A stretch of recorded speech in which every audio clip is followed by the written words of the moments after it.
Come on.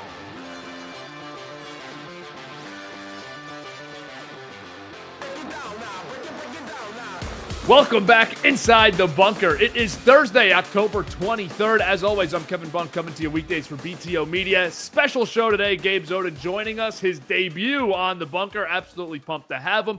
Follow at the Play BK, the playbook on Instagram and TikTok for your New York sports content. We're going to take kind of a New York sports-centric route today with the show. Knicks are back. That's the main focus. Little NBA stuff around the league as well, including Wemby, who looks like the greatest player of all time in Game 1 for the Spurs. Then we'll touch on some of the other New York sports stuff. Giants, definitely not Jets. And then we're going to hit some Yankees offseason preview. Very brief look at what they could be doing. We'll do a more in-depth one after the World Series is over and we have time to actually sift through everything in the offseason. But Gabe, your debut on the bunker, absolutely pumped to have you, man. How you been? I've been good, feel good, happy to be on the bunker. I mean, you've been killing it, man. I mean, all these clips, you got Merlot coming on. Everyone's having a good time, and now I get to come in here and ruin your show for a little bit. I can't wait, man. Absolutely. Knicks get a big win last night. We were texting during the game. We know some of each other's thoughts, but your first impression of the Mike Brown era was?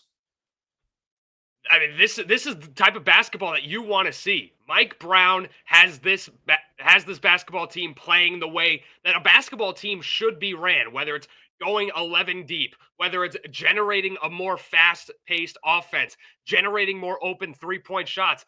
The last couple seasons, the Knicks haven't been generating three-pointers. And it's not just because they don't have three-point shooters. It's just because their offense is ran terribly. Now you get a guy who actually knows how to run an offense, knows how to create offense, and you're seeing the ball movement. One of my favorite plays happened to start the game where the Knicks didn't have Jalen Brunson on the ball. He was sitting back in the corner. They swung the rock a couple times, found JB in the corner for a wide open three. That's good basketball. That's the basketball that when we watch it, we could be pleased to talk about, pleased to ask, because it's not just Jalen Brunson hero ball. That era of Knicks basketball is done. Now it's an actual team effort, and that's what I love seeing. And Brunson, interestingly, last night was almost a weak link offensively for them. Got it done at the free throw line with 12 points, but he shot 27%. He was 1 for 9 from 3. And you just feel like that's a great problem to have on night one in a win, because when he gets going, what is the offense like when he's able to knock down the shots, which he's obviously going to be able to do. But so many positives to take away, and there's still so much to build on. You go into that game without Robinson and without Hart, you're able to run 10 deep. You're able to get guys like Kolek and Clarkson 14 minutes plus, as well as McBride, Yabusele, Shamet. But you're also able to keep the starters at 32 minutes and above. Like, that's just a really good job of using your rotation to get a win against a really good team and who everyone thinks you're going to be competing with for the Eastern Conference this year. At the end of the day, when you looked at that game, it wasn't like that. Those deficiencies in terms of the rebounding that we thought the Knicks were going to have, they didn't have in that game. They won the rebounding battle at the end of it, too. I mean, give credit to guys like Huck Porty, like Trey Jemison coming into the game and actually being stout rebounding and boxing out and making those plays happen, right? I mean, those guys were great. I mean, to start the game, I remember I was watching the game with a couple buddies. I was like, oh, watch out for Huck Porty, because we love Huck Porty over here. Last year we talked about him a bunch, and he came in, was rebounding the heck out of the ball, playing some decent defense, right? And he was just in that spot. And how about Mikal Bridges, right? I mean, that's a guy that I think this year is going to take that next step. This year, I think he is going to be an all-star just because of how he's being used. He's not just standing on the corner anymore. He's more diving, right? On defense, he is being that roamer, chaser kind of defender, which is what the Knicks should have been using him as anyway, because we knew that his point of attack defense wasn't the same anymore. We talked about it on Coast to Coast on this channel last year, that he wasn't the same defender. Now Mike Brown knows that, and he's using him the right way. And now you're going to see him be able to take that next step, which allows Jalen Brunson to not have to have a 30-point night every night like we saw last night.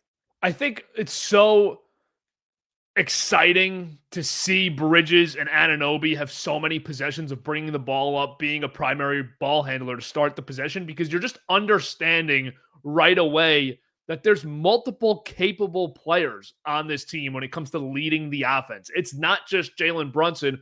As much as we all love him, Tom Thibodeau isolated Brunson to a fault, to a massive fault. It was bad basketball at times, and it was just pound the rock, dribble, dribble, dribble until there's 8 seconds on the shot clock, and now he has to try and do something, and no one else is touching the ball. It was the opposite last night. I love getting the mixed up looks. I love the idea of let's play a 48-minute game where 44 of them, everybody's involved, and we're trying to use all of our really talented players. And there might be a 4-minute period in the game where we say, JB, go do it. Go take over. And that's how it's supposed to be played. Really excited about that.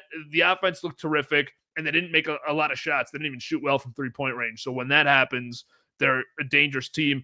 The bench in this game, I have a couple different thoughts on the bench. First, I'll go here first. Deuce looked really good, and he's going to get the minutes increase. He's going to get starter minutes in some games this year and a lot of games this year. I think that he's just in for a massive season, contract year for him. This is probably his last year with the Knicks. I think that they use him to a T this year with Mike Brown. Yeah, Deuce McBride can set himself up for an amazing payday at the end of this year if he continues to do what he did last night, right? If he's in the actions defensively, I mean, he was good on defense as well, sliding his feet, being a menace, getting those loose balls and forcing some defense to offense looks, being that three-point shooter. To me, Deuce McBride, he needs to be a contender for Sixth Man of the Year this year. That's when you know Deuce McBride is being used at the right way, because that's what he can be at the height of his powers. If he's on this bench, he could be a Sixth Player of the Year candidate, right? Just alongside Jordan Clarkson when this team is fully healthy. So just the idea of having someone like Deuce McBride just being the 7th man on this team, it just shows you how much deeper this team is this year and how much more dangerous they could be. 35 points out of the entire bench just last night. And that's not just an outlier. That is going to become a trend of this Knicks team this year, that they are going to have one of the better benches in the NBA, not just because the players are amazing, right? Because I'm not going to say all these bench guys are amazing, but because they're being used in the right ways. All right, I have a negative now. I'm going to sandwich it between 2 positives in my 3 Knicks bench reactions. Gershon Yabusele looks totally out of shape. And I thought defensively it popped up a few times last night against Mobley in the second half of the game. We know he gained about 20 pounds this offseason. He's up to 280. I mean, I'm not overly concerned about the number if it's good weight, but he did not look like he was in shape last night. But it's game 1, so I'm not going to overreact to it. I loved the signing, and I loved them in Philadelphia, loved them in the Olympics. Like at every stop, I've been a real Yabusele fan the last 2 years, but last night he had some moments where I said, I don't think he can hold up in a full basketball game. Yeah, I mean, every pound that Luka Doncic lost, Yabusele gained in the offseason. Like, I don't know how that happens. Like, you're playing professional basketball. You know that you're in a free agency period where you're going to sign with a new team. It happens to be the Knicks, and you go to the Knicks, and when you're interviewed, you're like, oh, well, I love how hard they work here. But you're out in the offseason, obviously not working hard or not doing much of anything because you're just sitting there gaining weight. And even in the preseason, when they had those Abu Dhabi games and he got that dunk, he barely got to the rim. Yeah. This is a guy who postered LeBron James in the Olympics, and now he can barely hit the rim on a dunk. Like, it could be a big problem. Now, I don't think he's going to be used so much to where he needs to be this big output player in terms of minutes. So I don't know if I'm too worried about conditioning, but you do question kind of his output potential and what he can do on this team, because right now, offensively, he might just be a guy that just sitting on the perimeter, not really moving, not really being part of those actions. But I will counter with this, right? Because last night we saw that they didn't have those big bruiser bodies to get inside the paint and work those rebounds because, Josh Hart and Mitch weren't there. Well, I mean, Yabusele, he is bigger, so might as well use his weight, and maybe he could be more of a bruiser type player on that bench alongside Josh Hart, to where if Josh does get into foul trouble, or if he's having a problem with his health, which we've seen on and off in his career, Yabusele could be a guy to be that way. So I'm not too pressed about it because he is on the bench and he's not going to be used or be that important on the team. But it does question, like, what are you doing in the offseason? Yeah, for specific numbers, last year the Olympics end with the Sixers, who's listed at 265. This year the Knicks listed him at 283, so it's an Yeah. 18-pound weight gain for Yabusele. Let's go to the last positive, though. No reason to focus on negatives, especially about people's body weight right now. Uh, Tyler Kolek looked really good last night. He looked like the most improved Knick on a year-to-year basis from last season to this year. Last year, I wasn't sure if he was a real top 10, top 9 rotational guy on an NBA team, a good NBA team for that matter. But last night, he absolutely felt like he's going to be a true backup point guard. Ran the offense nicely, a couple really good buckets, great assist. It drove into the lane, kicked it out to the wing. Looked awesome. Looked like the player we saw at Marquette, which made him such a fun draft pick for Knicks fans at the time. Really excited about Tyler Kolek and this Mike Brown offense. Yeah, Kevin, Kolek was aggressive, right? He didn't look scared anymore. He came into the game and first play that he was in, he made a beautiful pass in the lane. That was an anticipation pass on a cutter for an easy dunk right there. That's what you need to see from Kolek. And he missed a couple layups last night too. It wasn't a perfect game for him, but you're seeing the aggressiveness from Kolek. You're seeing him taking shots and taking chances that he didn't take last year. You want to know why he didn't take those chances last year, Kevin? Because if he made one mistake, he's gone and he's not coming back for the rest of the game. Right? This year, Mike Brown has that faith in those bench players, in those young guys to be like, hey, go out there. We know what you can do. Let's see it. And if you do make a mistake, all right, you're going to learn from it and you're going to grow, but we're going to give you those minutes, especially early in the season. You need to pour into those players. You saw Mike Brown do it with Tyler Kolek, and now Kolek is in a spot where he's fighting for more minutes now because now we talked about how deep this bench is. They have Jordan Clarkson, Deuce McBride. I mean, both of them are going to get more minutes than Kolek, but Kolek's the only guy that can really run an offense. Not like those guys. So he's going to be battling for those minutes, and he might, with the way he's playing right now, he might end up getting more minutes because of how aggressive he's been.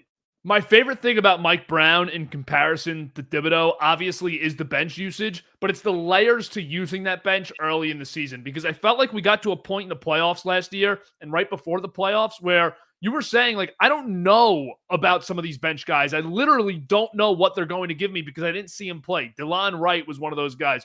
I don't know if I can actually put him into the game. Then you get to this spot in the second round where these guys have to play key minutes and you don't know what you could have gotten from them because you didn't play them enough in the regular season and you're kind of learning on the fly with Shamet and with Wright. I thought Tyler Kolek probably could have had a case to play a couple minutes in the playoffs where Cam Payne was getting minutes and Thibs was trying to use him there. So I like the idea of when the playoffs come around, because let's all be honest, there's certain teams in the NBA that are going to be in the playoffs. I don't care if the Knicks are a 1 seed or a play-in team and they get through that round. They're going to be in the first round of the playoffs this year, barring something incredibly unforeseen. So if you lose a game here or there because you wanted to find out what you had in Ariel Huck-Porty, or they had Jemison playing a ton of minutes last night in the middle of that game because you're down a big, when you find out about those guys at this time of the year, it helps you so much when it matters at the end of the season. That's what's so exciting about using the bench. Not only the fact that you have 9 or 10 guys who can now contribute, it's I know that I have someone else to rely on or not rely on in the playoffs when that time comes, which we did not know last year.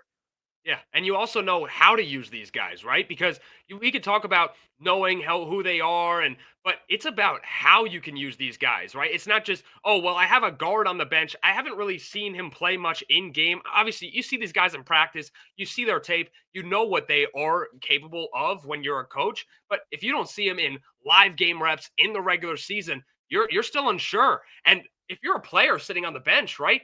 I'm unsure of myself as well because I've only seen 15 minutes this whole season. So now I'm coming into a big spot. I don't know what I'm going to be capable of doing. Will I have my shot? Do I have my flow? Am I seeing the court as good as I need to be? So both on the player psyche and the coach's psyche, just getting these early season reps are super important. I know we talk about, using the bench and on all this other stuff for coaching, but it's as important as these players than anything. We talk about, what is it? Stay ready so you don't have to get ready. Well, it's impossible to stay ready and get ready when you're just not being used. So I that obviously that's the biggest thing. for Mike Brown and this offense. But I mean, dude, I know we're gonna move on here soon, but I missed Knicks basketball so much. But I didn't know how much I missed Knicks basketball until I heard the Deuce McBride pop threes, bro. The Deuce MSG, it'll always hit for me. But yesterday again, a couple of those were so loud, were so deep in the Deuce, and I loved it. That's how I knew basketball is back. MSG has just such a like sparkle to it and such a magic to it during basketball season. It really is. I know it's a cliche, but it's when the Knicks are good and there's an excitement around them. There isn't an atmosphere like it in sports. You can say there's louder atmospheres. Like honestly, I don't even think it's the loudest atmosphere in the NBA. And opposing players have said this a billion times. Like MSG is the best atmosphere to play, but it's not like the most intimidating. But that's part of what makes it special is you just want to be there. You want to watch games there. And that's why I texted you last night. Like, that's so cool for Mike Brown, who a year ago gets wrongfully fired by Sacramento in the first half of a season where he was not doing a great job. But still, you don't know what the future of your coaching career looks like. And then, 9 months later, you're at Madison Square Garden coaching a contending Knicks team in night one against an Eastern Conference contender who was the 1 seed last year, and you beat them with a great atmosphere. Just a special place, special night on opening night for the Knicks because we say it so many times, how much excitement is surrounding this Knicks season. It just like hasn't been there ever. It's not for our generation. This doesn't really exist. It was there last year, sure, but they opened it up in Boston and just got waxed in the first game. And it was weird because like 2 weeks before the season, they traded for Cat. Yeah. So it was a weird emotional moment for Knicks fans and the franchise.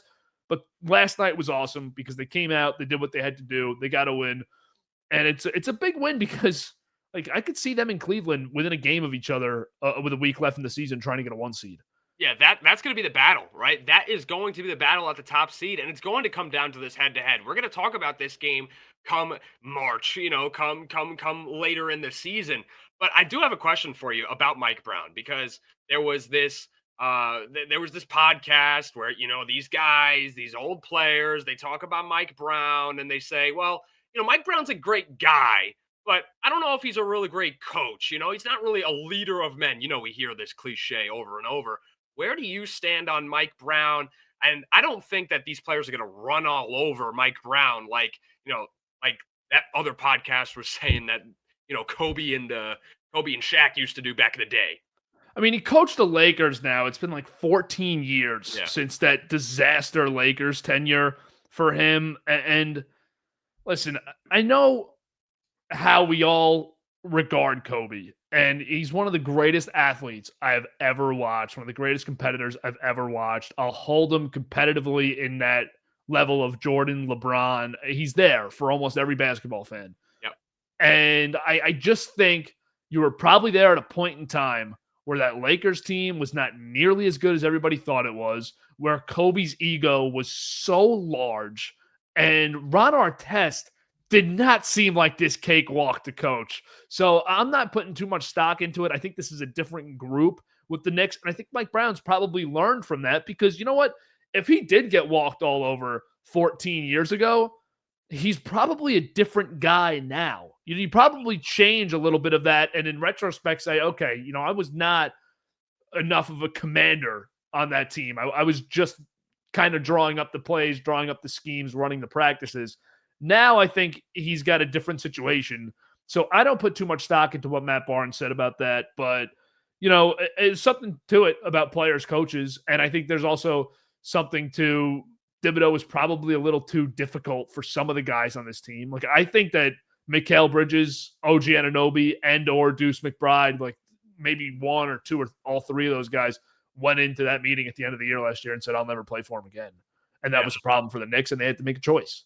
Yeah, that's what it seemed like, right? Everyone always pointed that at Mikal, but I mean, how about Deuce McBride? I mean, Deuce McBride, we talk about how good he was last night. Like, this is a contract year now, and Deuce probably went into that postseason meeting and saying, guys, if I don't get somebody that's going to use me, I'm either going to ask for a trade or I'm I'm done here. Like my career is not going to last that long. I know what I have potential to do. I need someone who's going to use me and allow me to show that potential. Not just for the betterment of the team, but you got to think a little bit selfishly as well. There, if you're Deuce McBride or any of these guys like McHale, right? You don't want him to be injured ever. OG was getting more and more injured every year. I mean, the wheels were falling off of the Knicks every single postseason, right? And there has to be a common reason for it. We knew what it was. I'm glad that hopefully, obviously, fingers crossed, we'll knock on all the wood we have around us, that doesn't happen this year. And if you're Deuce, you have to be looking around the league and saying like Josh Giddey's on a 4 for 100. I mean, there's just guys that are good players that I think I can be at that level who are making so much money after I just took this slop 3-year for $10 million deal with the Knicks, which has worked out for him, honestly. But still, you got to be looking at that saying, I really need to get maximized in this final season because I got one shot at earning this contract, and I'm not going to let Thibodeau or any coach keep me on the bench for 30 minutes a night. It just can't happen. Yeah. I totally get that feeling. Let's bounce to Wemby here if you're good on the Knicks stuff. I mean, just an absurd game from Wemby last night, who he had the offseason of a champion. He did the Hakeem Olajuwon post-up training. He was with the monks doing whatever spiritual improvement he needed to do. And now he comes out and has this game. Wemby just looks like he's one of those special guys, which we could always anticipate was coming. But last night for Wemby was different, man. Like, this was stuff we've never seen before. Usually when we watch Victor Wembanyama, we're amazed because we see a guy at that size moving in ways that we've never seen move. Last night, we saw Victor Wembanyama dominate in a way that I don't think we've ever seen Wemby ever do. He was playing basketball last night against Anthony Davis, a perennial defensive player of the year candidate, one of the best defensive bigs in all of basketball, bar none. He took him to school. He was bodying him down low in the paint, not just shooting over him, running around. He was bodying him, shoulder into chest, and getting easy buckets. He was making moves last night. I mean, the East Bay on the end one, it looked like he was quite literally playing on a Tonka truck basketball hoop that we all play on when we're 2 years old. That's what it looked like from Victor Wembanyama last night. And if we want to bring that to what this means for this season, look, the Spurs, I don't think we are going to have them too high in the playoff market or the playoff bracket. But if last night's any marker of what Victor Wembanyama is going to do, there is no limit on how good this Spurs team can be in the future just because of how easy last night looked for Victor Wembanyama. I want to ask you a question that's very irrelevant to the game. But first, if you're listening and you weren't sure about the game last night, Wemby, 40 points in 30 minutes, 15 rebounds, 3 blocks. He was a plus 31 on the floor, 71% field goal. He was 15 of 21. Also 9 for 11 from the free throw line, knocked down 1 3, took 2 attempts. Here's my question for you. I'm just trying to figure out how to phrase this. Is there any player in the NBA that you would trade Wemby for 1-for-1? Is he the most valuable asset in the entire NBA right now? 21 years old, feels like a top 5 player, but definitely not the one. I don't think the Spurs would trade him 1-for-1 for anybody. Not even for Jokic. I think the only 2 guys that you can make a case for are Jokic and Shea, but I think the age just knocks both of them out of the equation. Yeah, I wouldn't trade anybody for Victor Wembanyama. I wouldn't trade Victor Wembanyama for anybody, I should say. It makes no sense. Think about what you have on your hands with Victor Wembanyama. You have someone who's not only a willing passer, not only someone who is a shooter, not only someone who is a defensive menace like he is, you have all of that combined with years and years and years of commitment from Victor Wembanyama, because he's not a guy that is going to be looking to bounce around other teams. Victor Wembanyama is going to stay on that team. He's not going to leave for greed. He is on this Spurs team for the long haul. So you can't sit there and say that you'd rather move him for anybody at this time, because he might just end up being the best player we've ever seen because of all those intangibles. And that's coming from a guy in myself that undoubtedly thinks LeBron's the GOAT, right? If Victor Wembanyama continues to look like this, he's going to stack up MVPs. He's going to be one of the best, if not the best defensive player ever. And he's going to end up with a couple championships. Incredible stuff from Victor. And can we talk about how the Spurs are just the Green Bay Packers of the NBA? I mean, you go from Robinson to Duncan to Wemby. Like, it's insane how the Spurs always nail these picks. They always nail these guys, these big guys, because they matter in this league. And you always get someone who transcends the league, right? Whether it's David Robinson to Tim Duncan, and now it's Tim Duncan, obviously elapsed a couple of years, but now you get Victor Wembanyama, who might just be the best we've ever seen. Yeah, and on the topic of the Jokic trade, Jokic right now is 9 years older, and he makes $43 million more per season. I just feel like Wemby comes at, like, I think the Nuggets would really consider if the Spurs were to call up and offer Wemby for Jokic 1-for-1, which is not a realistic trade at all, but you know what I'm saying? Yeah. If they were to offer that, I think the Nuggets would at least think about it. I don't think the Spurs would. Mm-hmm. It's Which just is crazy. It's crazy to say because Jokic is the best player in the world, and he's still only 30. Like, he still probably has 6 or 7 really great years of basketball left. I mean, I don't even like last night I was watching the broadcast with a couple buddies, and every time that Richard Jefferson would talk about Wemby, I would be like, all right, we get it. Stop glazing the guy. But like, I don't know how you could sit here and watch that game and not glaze him to a point.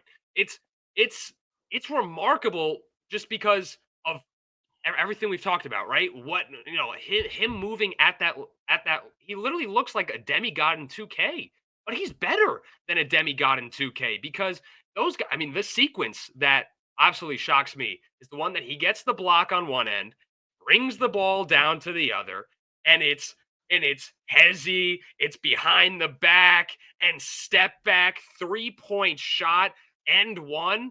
I mean, are we serious? That takes the cake. That looks like what Kevin Durant would do, but taller than Kevin Durant would do. It's ridiculous. And he also, like, he got bigger this offseason, allegedly, grew 2 inches, and it's like, I forget who I saw say it. Oh, Boban said it, Marjanovic. He's like, I'm 7'3". He's at least 7'7". I mean, he is so much taller than me. And I'm thinking about it watching the game last night. Like, he might be even taller than 7'5". This is ridiculous, but I can't believe the ability to shoot the long ball. And I had said last year on the Christmas Day game about Wemby, where the Knicks and Spurs went at it, and Bridges had the incredible game, and the Knicks won, and Wemby was phenomenal. I had said probably to you at some point also that day or the next day, Wemby is great, but he needs to just develop that inside game so that he can really be efficient. And last night was the perfect example. Like, he only takes 2 threes. He was probably taking 4 or 5 threes a game, most games last year. He might do that again this year, but who knows? But he shot 73% from the field because he played inside. He was willing to get inside for the easy buckets.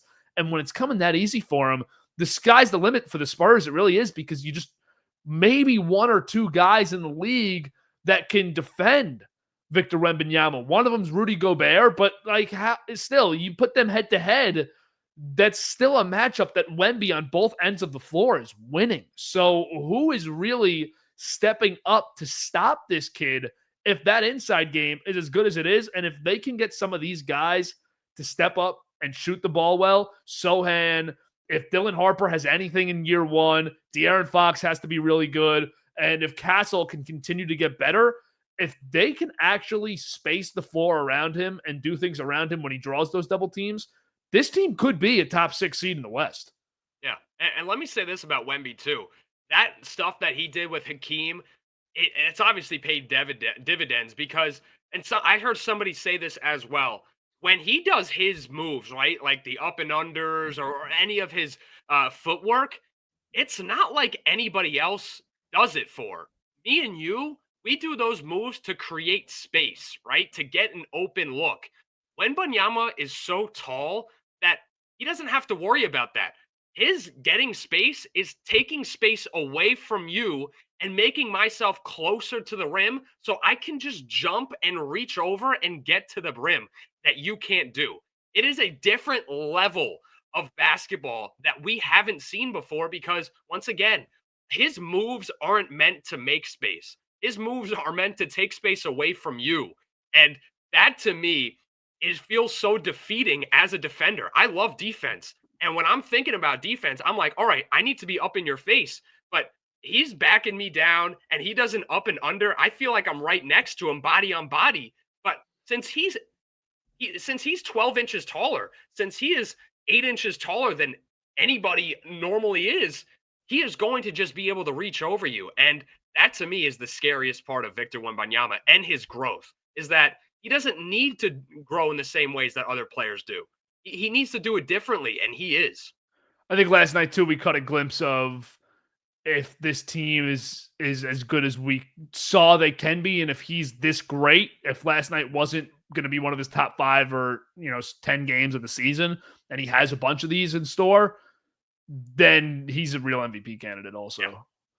Scary stuff at 21. If he stays healthy, what record for a big man does he not break? He's probably going to break.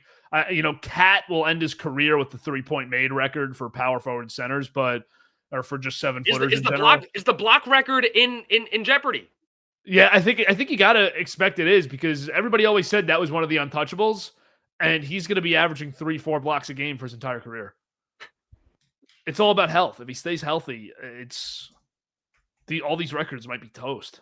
Yeah, which once again, the block one for me always felt like the most untouchable, and I don't think that's the case anymore with this guy. And I remember last year we talked, when we used to have Dylan on the show, and one of the clips Dylan used to make or Dylan made was talking about how he is going to be the best defensive player. Everyone raves about his offense, but he's going to be the best defensive player because of obviously his blocking ability. I mean, we knew he was right then, but the way that he's been moving now, it's dangerous.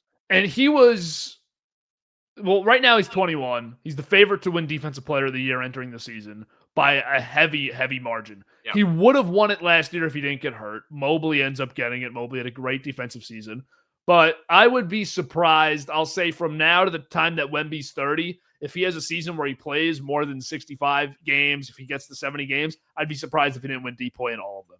He's just that dominant, especially statistically, because you're going to see nights where if you're a Spurs fan, you'll watch it and maybe say, okay, Wemby didn't have a great night defensively, but there's still 4 blocks in the box score. And that goes such a long way for Defensive Player of the Year. Yeah, they love the blocks. And his blocks aren't always like the crazy blocks. We saw a couple of those last night. But he's just going to have a couple of those blocks where his hand's just up and, it just kind of grazes, right? Yep. Just because of who he is. No, Wemby's insane. Unbelievable first game of the season last night. Let's jump into the New York sports realm. Just one point that I didn't even plan on touching on, but there's a lot of New York sports depression, obviously, and Yankees lost last week. The baseball seasons are done. The Jets are terrible. Where are the Mets, Jets, Nets fans out there? Because if you're a Mets, Jets, Nets fan, which is definitely a real group of people, you're in hell. This is a disaster. The Nets don't have any good players. The Mets missed the playoffs with the highest payroll in baseball history. And the Jets haven't won a game yet. It's October 23rd. Yeah, I mean, those fans are in the gutters, right? And it's tough. You had that clip of the kid saying, hey, I was born into this, but I hate this Jets team. And as soon as I saw that, I thought about you because, I mean, that's what you always say is I love this team, but I just hate how they operate. I just hate having to watch them. I have so many Jets fans that I'm friends with, and they go to games still because they just feel like if they go, maybe something will happen because it's just in their blood, right? And they go and they celebrate and then they lose and then they're pissed, right? And the same thing with the Nets, right? Who in the world is on that roster? When we say, oh, that roster's a who's who, usually that's supposed to mean there's great names on it and everyone's a legend. When you look at this Nets roster, all you can say is who because you don't know who in the world is playing on a night-to-night basis. And then the Mets, they just find new ways to reinvent the word collapse every single year and just disappoint these fans. But hey, they're making a casino right next door, so you could bet on them losing, and then they'll do it. let's just run through this Nets roster quick because I had no interest in doing it. The Nets roster is literally Michael Porter Jr., Nick Claxton, Cam Thomas, a bunch of guys you've never heard of after that. Like, I don't know. I know there's a couple first round picks on this team. I know they had a handful of picks, so I don't know those guys. But then even the NBA quote unquote veterans that they have are complete no names. Like Terrence Mann is on this team. All right, I know Terrence Mann, but geez, I mean, 2025, Terrence Mann's a rotational player for you. This is the worst roster in the league. If they did not finish with the worst record, it would be an absolute stunner. Yeah. I mean, the only other guy that I like personally, just because I think he's a good guy, is Zaire Williams. But I mean, this Nets team, it's just embarrassing how they do this. But this is the conversation with the Nets, right? Because we can look at their roster, we say it's an embarrassing roster, right? This is the conversation we need to be having: is how do they get in this spot twice in a matter of a decade, right? Because remember, what was it, like 2015, 2014? They had another roster that was like awful. Nobody knew any of those Yep. guys' names. And obviously that was the fallout because they didn't have any draft picks after the Kevin Garnett move, right? So they bought high. They bought it on these guys that they never should have, with Paul Pierce, Kevin Garnett, Jason Terry. They wasted everything, ended up with absolute nobodies. Now they're doing the same exact mistake again after everything that happened with KD, Kyrie, and James Harden. And the make or break point of this Nets franchise was always that 2018 team. They should have never broken that team up, and they honestly should have never even added the James Harden layer to this team. That's what broke this team for me. Because if it was just KD and Kyrie, fine. But they still had the Dinwiddie, right? They still had all those guys under them that we all kind of liked from that 2018 roster. Now, ever since then, they go up and then they explode. And now we're back to this again. And every Nets fan is talking about tanking again. But what is tanking going to do? Because the last time that they had a good roster, they didn't know how to manage it well again. And you look up and down the roster, Yegor Damon is their 8th pick of the draft. Yeah. He doesn't even have a picture on the website. He's just the gray head. Like, it's just looking at the roster visually on the website, it's the worst NBA team I've ever seen. And no, they probably won't win 9 games or 8 games and be the worst team ever. But it's because that Bobcats team that was actually the worst record in NBA history had Kemba Walker on it. Right. So you felt a little better. It had a redeeming player. He was rookie, a really good one at that. It's incredible that they didn't win 10 games. But other than that, I mean, this Nets team is as bad as I've ever seen a basketball team.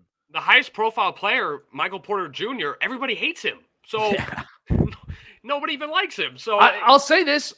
I don't think Nets fans understand that Nick Claxton's their best player. I think Claxton's the only guy that would play on other teams. I mean, obviously, there's a couple guys here that would play on like other crappy teams. yeah. But you look at the contenders, right? One literally just dumped Michael Porter Jr.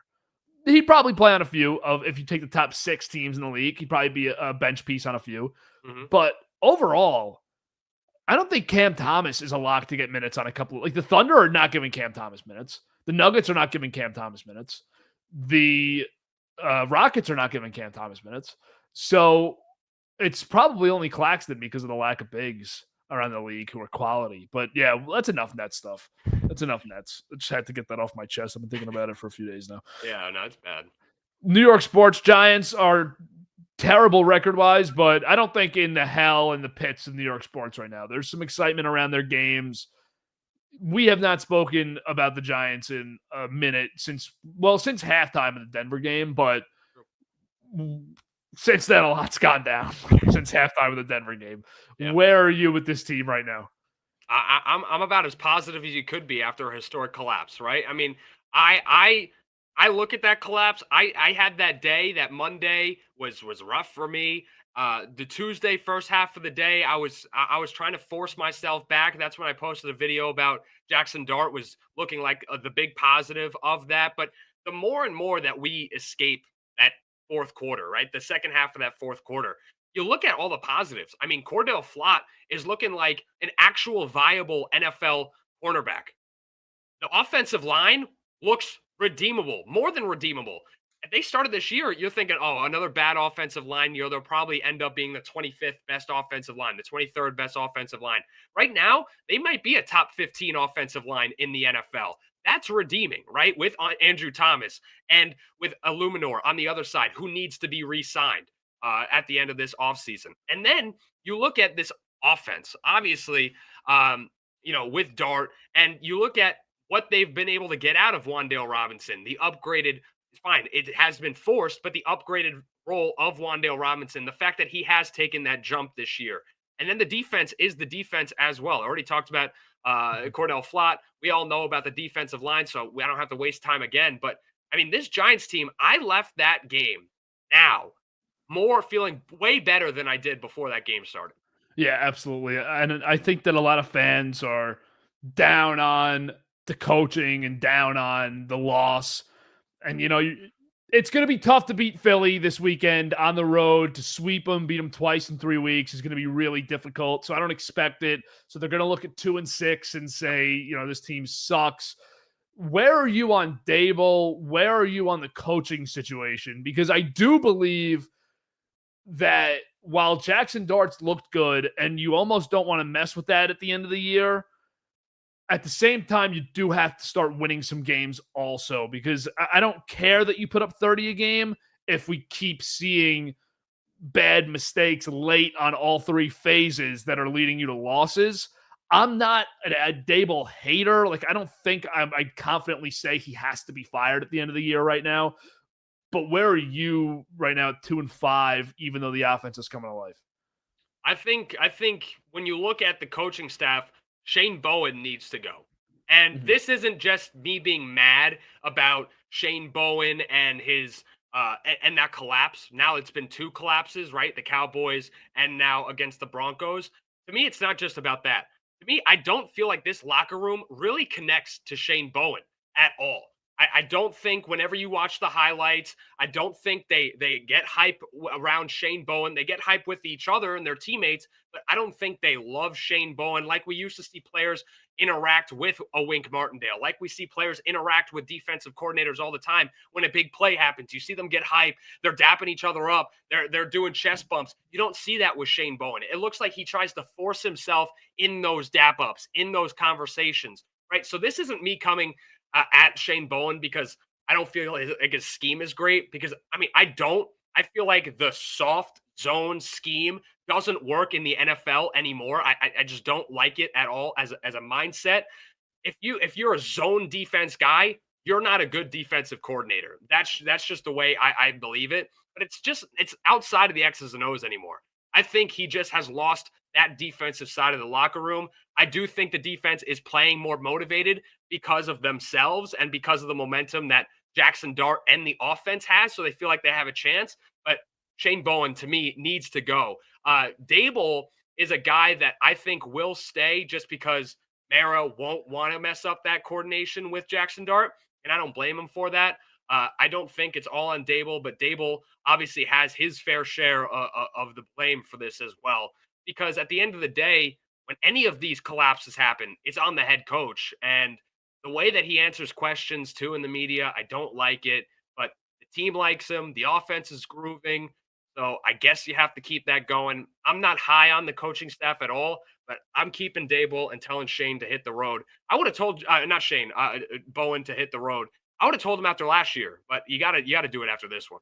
Yeah, and last year I understood sometimes it's tough. You just got rid of Wink. Your team's not really winning too much. Are you going to let the coach make another drastic change? Bowen, I've heard, is highly regarded in league circles, which is oftentimes just like the common quote about coordinators, especially younger coordinators, but he's not done a good job. And the Brian Burns video after the Denver game is not a good look. A guy that I think is probably the leader of that defense right now, not only on the field, but off the field. I think he's taken over that role that maybe Dexter Lawrence had prior. I think that it's become Burns as the vocal and on-field leader for that defense, and him complaining about Bowen after the game, walking through the tunnel back to the locker room is not a good look. You saw how they tried to backtrack it, right? Where Brian Burns was like, "Oh, I wasn't saying this as, bad to Shane Bowen. I was saying because we dropped 8 and they still caught the ball." And while that might still be true, right? I'm not saying it's not because I'm not in his brain, but just the fact that that video is out there just shows that there is uncertainty with the defense and how it's being ran. Even with that, because then if you're Brian Burns in that spot, you're like, we dropped 8 and we still can't make that play. Like, who do I got behind me, right? So there's uncertainty in the defense no matter how you look at it. And we know that the strength of the defense is not the cornerbacks. I mean, Paulson Adebo, Javon Holland, these are guys that they brought in this offseason, and they're like the worst at their position. Deonte Banks doesn't look like he should be on a football field. So why we're covering 8 when that's the worst part of our defense, that to me is another point of uncertainty with this defense. So I mean, to me, that's where I go with that Brian Burns situation. But it's an awful look to even have that video out there. Yeah, no, that was a really bad look, and it just causes too much speculation for a situation that doesn't need any extra. Anything else on the Giants for you? No, man. I don't know where they go from here, though. I think every week is kind of a kind of a wait and see kind of situation. I don't want to waste time on the kicker, but I don't know how they mismanaged that kicker spot for Yeah. so many years. It has Well, been three. It's been 3 years without a kicker because Graham Gano, that they guaranteed money to, which they never should have done. He gets hurt every year, and you don't have an insurance plan behind him. You don't have someone who maybe you've been developing for a couple seasons that you could feel comfortable putting out there. No, you don't draft anybody. You have 2 7th-round draft picks. You don't get Ryan Fitzgerald. It makes no sense. They worked out that Green Bay Packers kicker that hit a 61-yard field goal. They worked him out. How come he didn't win the workout? So what happened on that day? So a lot of confusion with the kicker situation. That's on Joe Shane. To me, you cannot mismanage those little details because they bite you in the butt, as we've seen multiple times over the last couple seasons. yeah, I said on the Sunday recap right after the game we went live, and I was just like, this entire Dable era has been almost plagued by kickers. Yeah. Like this, the amount of losses that they've had because they don't have a kicker, like in Washington last year, or this instance that's happened so many times where you have a terrible kicker in place of the injured Gano. The Kansas City game this year, Gano gets hurt before the game. It's just never working out at the kicker spot for them. I don't understand how you didn't bring in somebody else the last few years. Gano has not been reliable at all for you. I think Shane's biggest flaw as a general manager is he holds on to his guys way too long, whether that's guys he's guaranteed money to after they had a good season in year one, or whether that's guys who have been draft picks of his like Deonte Banks, like John Michael Schmitz, who haven't really had to face much competition either. Forget just being outright released or traded. I don't understand how John Michael Schmitz came into this training camp as the lead center for this team, like without hesitation. So certain things like that have bothered me with Joe Shane, while also acknowledging these last 2 drafts look pretty good. And the team definitely feels like there are building blocks if you want to give them a contract extension to try and develop it together, Shane and Dable. Yeah, I feel like Shane does a good job of hitting on the guys, hitting on like the stars, like the difference makers. But I don't think he does a good job of managing the details of the team. Mm-hmm. And those margins of the team are what make you a championship contender, like a real championship contender, and not just a team that has a flash in a season or makes the playoffs and then fizzles out. Yeah, absolutely. Real quick, let's wrap with some Yankees offseason preview stuff. We're going to do a full episode similar to what we did last year with Mike. Burrow's episode. Gabe will jump on. We'll do the whole budget, lay it all out. We did it last year after the Soto signing, but we're going to do a Yankees and Mets one. The Mets one will bring on Giuseppe. Yanks one's going to be Gabe. And of course, if you follow Gabe, you know the Yankees short form content is unmatched throughout the season. So I'm curious for you. You've already sprinkled a little bit on your account about offseason targets, but what would be your plan of attack if you're Brian Cashman going into this offseason for the Yankees? Step 1 is easy, getting that bullpen figured out, right? To me, you have to make sure that middle of the bullpen is figured out. You have to make sure that you don't have a lot of question marks, whether that is bringing back Devin Williams, who seems like now he's finally comfortable in New York. He was at the Knicks game, right? So it feels like he's finally now a New Yorker. He feels like he might be back next season. We don't know, though. But that bullpen needs to be priority number one. I know all the talk is about Kyle Tucker, Cody Bellinger, Murakami, Okamoto, Paul Skeens, Tariq Skubal. Like, I know that's where the conversation is.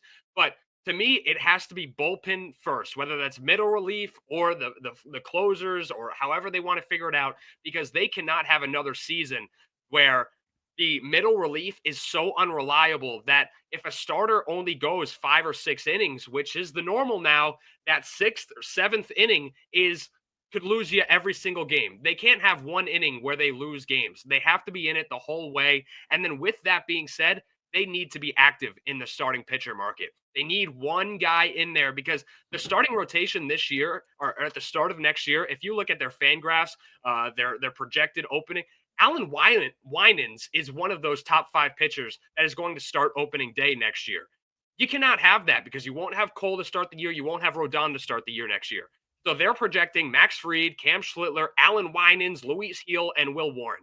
If you're telling me that's a viable top 5 to start your 2026 season, that you're lying. So whether that is a mega trade for Tarek, whether that is getting a guy like Sandy, they need to be active in the starter pitching market as well. Get one more guy to really knock down that roster. So for me, it's pitching in the offseason. And then everything else will figure itself out with the re-signs, with the stars. But to me, if you have to nail the pitching if you want to win a World Series in 26. All right, so my take that I don't think happens on the Yankees offseason, I agree with everything you said too, but my offensive take that I don't think happens, I think they have to trade Stanton. He's got 2 or 3 years left on that deal. I have the exact numbers written down in my notes, but he's got 2 or 3 years left on that deal, and it's 2, right? It's just not enough regular season contribution the last 3 years to justify keeping him around. If I were them, I'd be getting rid of Stanton, signing one of Alonso or Bo Bichette, not both. And I don't think either of those happen, to be honest, because I just don't think they go after Alonso for the money that he's going to get. And I don't think that they're going to replace Volpe with a surefire shortstop like Bichette. That's what I would be doing. But offensively, like, you got to bring back Bellinger. This Bryce Harper thing just started percolating again, where there's a chance he gets traded. I could see that happening. But Yankee fans got to throw the name out the window and look at the numbers, because he showed big regression last year. I don't want him for another 6 years at like $153 million. And you're giving up a guy like Ben Rice in that deal. That does not sound like Ben good Rice business had a for better me. season last year. Ben Rice had a better year. And there's a couple numbers where Harper's better. And if he is, he's better by literally, 1 or 2 points in certain numbers. I just trust that Rice is going to be a better player over the next 5 seasons. I'm not making that move for Harper. The only way that I would possibly make a trade for Harper is if you're able to dump cap to get him with non-valuable pieces, which Philadelphia would never do. They'd never, take Stanton on and then take another big contract on to get rid of Harper, because they're not trying to dump him. They're just going to test the field for it. But either way, a lot of questions for them. I don't think they have this crazy offseason of change that a lot of people are expecting, but they always do surprise you with 1 or 2 big moves that you didn't see coming. I don't like the notion that people say every year, like, oh, they're not going to do anything. They're going to run back the same team. Yeah. Devin Williams was a huge ad last year. Max Fried was a huge ad last year. I know they lost Soto, but we didn't see those coming. You never really know what Cashman's cooking. Bellinger was obviously a big ad. That one you could expect. Goldschmidt had a nice year as a platoon, but I think they're still going to be in for a couple big splashes this offseason. Yeah, they'll definitely make a couple moves that fans are excited about, that fans might not be looking for, but end up being really happy with. I mean, my big question with this team is just they with that Kyle Tucker or Cody Bellinger thing, though. Like, everybody, it seems so split on that, and it seems like there is a more growing contingency on Kyle Tucker. I don't see the Yankees making that money move. But 2, to me, you can't overlook what Cody Bellinger did last year and just say, well, he's getting older, so it's not going to happen again. That to me is where I kind of I throw a lot of question marks, because people are like, well, yeah, I mean, Cody Bellinger was great defensively in 4 positions, but next year he's going to be older, so that's not going to happen. But they want Kyle Tucker, who fine had a down year, and I think we'll be better this next year, and I think we'll be better the next 4 or 5 seasons. But I can't sit here and be like, well, Kyle Tucker might be a first baseman in 3 years. Like I can't do that. Yeah, if I was the Yankees, I'm adding 2 bats. I don't want to just put all my resources into one. And when you do a long-term contract like Tucker's going to get versus what Bellinger's going to get, which is probably going to be similar years, Bellinger will probably get 3-4 years less, but it's going to be half the total price. Yeah. I'm absolutely going the Bellinger route because I'm getting the great defense. I'm getting a guy who I know played well this year, who fit in well. And I really think that they should kick the tires on Bo Bichette, man. I really do, because I think Do you? I do. I don't love the player, but I think adding a guy at that shortstop spot, think hypothetically you're swapping Volpe 1-for-1 for Bichette. This past year, you did not get good defense from Volpe anyways. You'll still get an improved defense from Bichette. It's not going to be special. It's going to be competent. It's not going to be anything better than that, which I don't love, because I do love a great defensive shortstop if you're paying money. But you're getting a low strikeout rate guy, a lot of contact. It's going to put a lot of balls in play. He might be a 180 hit guy for you with a 350 plus on base percentage. So I like the idea of adding that bat in the middle of the Yankees order where there's so many sluggers, and getting better in average by basically 60 points, 70 points in the shortstop spot. Yeah, I think when you look at just the bat itself, it seems like a no-brainer. I think that defense, though, is where I have the biggest problem. I know you said he's going to be competent. I don't have faith that Bo Bichette is going to be competent defensively. Yeah, that's fair. Year. I don't. And I think there are some swirling questions on if Bo Bichette can be a shortstop these next couple of seasons down the road. So for me, I know Volpe had struggles defensively. I know that. I'm not saying Volpe is the answer there. I just don't know if Bo Bichette putting him at shortstop is the right answer. I'll take the bat, though. But if it's at shortstop for 162, I think that might weigh itself out. Yeah, and that's entirely fair. I think the Dodgers are going to be the team that lands him, because they've just been sitting waiting for that shortstop, and just going to fall right into their lap as a perfect fit for them. Anything else Yankees wise or New York sports wise for you, Gabe? No, I mean we have so much time to talk about Yankees.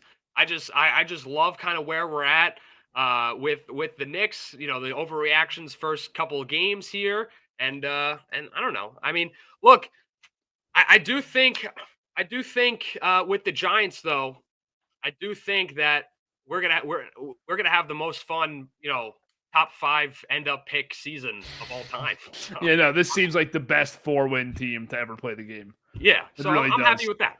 And I don't say that lightly. It really feels that way.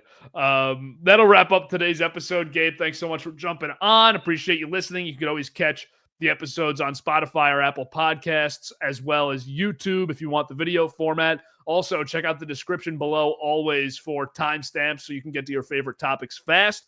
Appreciate you listening. We'll be back this weekend with the Sunday recap. Plenty more in the BTO media world as well. BTO Gambling did a show today, so you can go check out Mike and Bo on Beat the Odds Gambling right here on YouTube, also on the Spotify and Apple Podcasts. So that goes live on Thursdays and Mondays. Today they had their Thursday episode previewing Week 8 in the NFL. We'll be back Sunday night for the recap. Appreciate you listening. Enjoy Knicks basketball, and make sure to follow at the Play BK for Gabe's short-form New York sports content.